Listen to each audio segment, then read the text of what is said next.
Hai semua, saya Ayu Pramesti dengan NIM 2370121182 akan menjelaskan mengenai anatomi sistema urinaria. Untuk itu, semoga bermanfaat dan selamat menonton.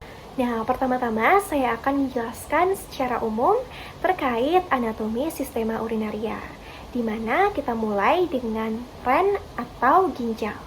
Nah, di ginjal, urin itu akan dibentuk melalui tahapan filtrasi, reabsorpsi, dan juga augmentasi. Nah, yang nantinya setelah urin terbentuk akan melewati suatu saluran panjang, disebut sebagai ureter. Setelah melewati ureter, akan menuju ke vesika urinaria dan urin akan tertampung di sana hingga penuh. Apabila vesika urinaria sudah penuh, maka urin akan dikeluarkan melalui suatu saluran yang disebut sebagai uretra. Selanjutnya kita akan bahas satu persatu, dimulai dari ren atau ginjal. Nah, pada ren kita bisa lihat pada gambar bahwasanya manusia itu memiliki dua ren, yakni ren dextra dan juga ren sinistra. Dan bisa kita lihat juga bahwasanya masing-masing di ren sinistra dan juga ren dextra itu di atasnya terdapat suatu glandula yang disebut sebagai glandula suprarenalis dextra maupun glandula suprarenalis sinistra. Untuk letaknya sendiri, ren itu terletak di retroperitoneum. Mengapa begitu? Karena tidak semua bagian ren itu dilapisi oleh peritoneum. Atau kita bisa bilang bahwa ren itu terletak di antara peritoneum parietal dan juga dinding abdomen posterior. Nah, pada gambar juga kita bisa mengetahui bahwa ren itu memiliki puncak atau yang disebut sebagai polus. Polus pada ren terbagi menjadi dua. Ada polus superior atau puncak tertinggi dari ren, dan juga yang kedua ada polus inferior atau puncak terendahnya. Selain polus juga terdapat margo. Margonya juga ada dua. Yang pertama ada margo lateralis yang saya highlight pertama, yang kedua ada margo medialis. Nah, selain margo dan juga polus, ren juga memiliki fasies. Nah, yang terlihat pada gambar sayangnya hanya satu fasies saja, yaitu fasies anterior. Kemudian, ren itu juga memiliki lapisan. Nah, lapisan terluar dari ren. Apabila diurutkan dari yang terluar menuju yang terdalam, itu yang pertama terdapat lapisan fascia renalis. Yang kedua terdapat kapsula adiposa, dan yang ketiga itu terdapat kapsula fibrosa. Nah, apabila ren itu dibelah, kita bisa lihat bagian-bagian yang lebih detail lagi. Nah, di sana pada gambar kita bisa melihat bahwa ada dua lapis atau ada dua bagian ren, atau bisa dibilang seperti dua perbatasan ren. Nah, bagian terluar, bagian yang lebih di luar itu disebut sebagai cortex renalis. Sedangkan bagian yang agak ke dalam itu disebut sebagai medulla renalis. Nah, kemudian kita juga bisa melihat suatu bagian yang menyerupai piramida. Itu disebut sebagai piramida renalis. Dan ujung atau puncak dari piramida renalis itu disebut sebagai papilla renalis, di mana papilla renalis itu merupakan gabungan atau terdapat gabungan dari beberapa ductus collectivus. Nah, setelah papilla renalis, kita juga dapat melihat suatu ujung saluran kecil, itu bisa disebut sebagai calyx minor. Nah, calyx minor digabung dengan calyx minor yang lainnya, itu akan membentuk saluran yang lebih besar lagi, disebut sebagai calyx major atau calyx mayor. Nah, calyx mayor itu juga nanti akan kembali bergabung menjadi saluran yang lebih besar, itu disebut sebagai pelvis renalis. Nah, itu dia dari ren. Sekarang kita akan lanjut ke vaskularisasi dari ren. Vaskularisasi utama yakni ada cabang utama dari aorta abdominalis. Nah, aorta abdominalis itu nanti akan terbentuk dua cabang yang akan menuju ke ren dextra maupun ren sinistra. Nah, ya sehingga disebut sebagai arteri renalis dextra atau arteri renalis sinistra. Nah, arteri renalis baik dextra maupun sinistra nanti dia akan bercabang menjadi arteri segmentalis. Nah, arteri segmentalis juga nanti akan membentuk beberapa cabang, yaitu arteri interlobaris. Nah, arteri interlobaris itu akan menjalar di sepanjang piramida renalis itu hingga menuju ke perbatasan antara medula dan juga korteks. Nah, gabungan atau arteri interlobaris 1 dengan arteri interlobaris yang lainnya itu akan dihubungkan dan membentuk seperti arcus, dan itu menjadi cabang, yakni disebut sebagai arteri arcuata.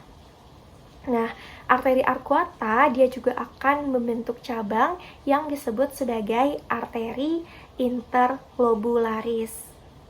Nah, arteri interlobularis juga akan kembali membentuk cabang-cabang kecil, itu disebut sebagai arteri glomerularis. Selanjutnya kita akan bahas mengenai ureter. Nah, tadi kan urin sudah dibentuk di ginjal, sekarang akan melewati ureter. Nah, ureter itu sendiri dia mempunyai otot polos yang berfungsi untuk menghasilkan suatu gerakan meremas atau gerakan peristaltik yang nantinya membuat urin dari pelvis renalis itu turun menuju ke vesika urinaria. Nah, ureter itu juga mempunyai dua pars abdominalis dan juga pars pelvica, di mana batasan dari pars abdominalis dan pars pelvica itu adalah penyilangan dari ureter dengan suatu fasa. Fasa itu terdiri dari arteri iliaca communis, arteri iliaca interna, dan juga arteri iliaca externa. Nah, ketika ureter itu menyilangkan arteri iliaca eksterna, maka di sanalah batasan dari pars abdominalis dan juga pars pelvica dari ureter. Selain itu, ada 3 penyempitan ureter. Yang pertama itu pada saat peralihan urin dari pelvis renalis ke ureter atau disebut sebagai pelvico-uretero junction. Yang kedua itu di saat terjadi persilangan antara ureter dan juga arteri iliaca. Dan yang ketiga itu adalah ketika urin itu masuk ke vesika urinaria atau disebut sebagai vesico-uretero junction. Ya, setelah itu urin yang telah melewati ureter akan masuk ke vesika urinaria melalui bagian posterior dari vesika urinaria. Nah, nanti urin di sana tertampung hingga pada akhirnya penuh dan dapat dikeluarkan.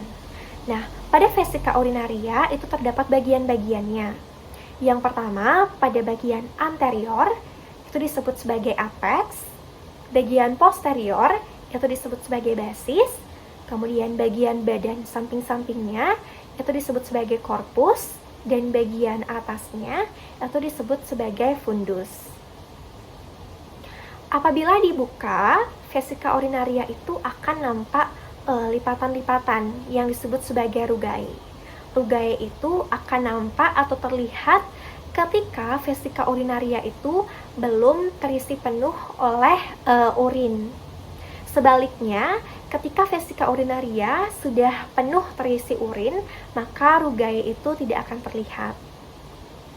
Selain rugae, juga terdapat bagian yang seperti bentuk segitiga. Itu disebut sebagai trigonum vesica urinaria, di mana trigonum vesica urinaria itu sifatnya lebih statis terhadap regangan dibandingkan rugae yang tadi. Nah, apabila urin pada vesika urinaria sudah penuh dan sudah saatnya dikeluarkan, maka urin itu akan menuju ke uretra. Kita akan lanjut ke bagian uretra yang dimulai dari uretra laki-laki. Pada gambar genitalia maskulina, kita bisa melihat ada struktur vesika urinaria yang di sekelilingnya ada muskulus yang disebut sebagai musculus destructor. Nah, kemudian pada bagian yang di-highlight itu adalah saluran uretra dari genitalia maskulina.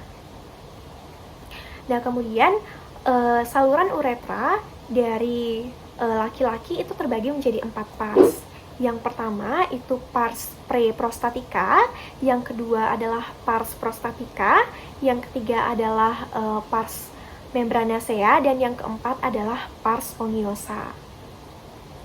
Dan pada ujung yang ditunjuk itu adalah fossa navicularis uretrae. Nah, selain itu juga terdapat 2 lubang yang nampak pada gambar. Itu adalah ostium interna dan juga ostium externa. Kemudian kita akan lanjut ke uretra perempuan. Pada gambar genitalia perempuan atau genitalia feminina, kita juga bisa melihat ada struktur vesika urinaria. Kemudian di sekelilingnya juga ada musculus destructor, dan kita juga bisa melihat ada 2 lubang, yakni ostium interna dan juga ostium externa. Dan bagian yang ditunjuk atau bagian yang di-highlight itu adalah saluran uretra dari genitalia perempuan atau genitalia feminina. Baik, begitulah video yang dapat saya sampaikan. Saya mohon maaf apabila masih terdapat kekurangan dan juga kesalahan. Untuk itu, akhir kata saya ucapkan terima kasih dan sampai jumpa.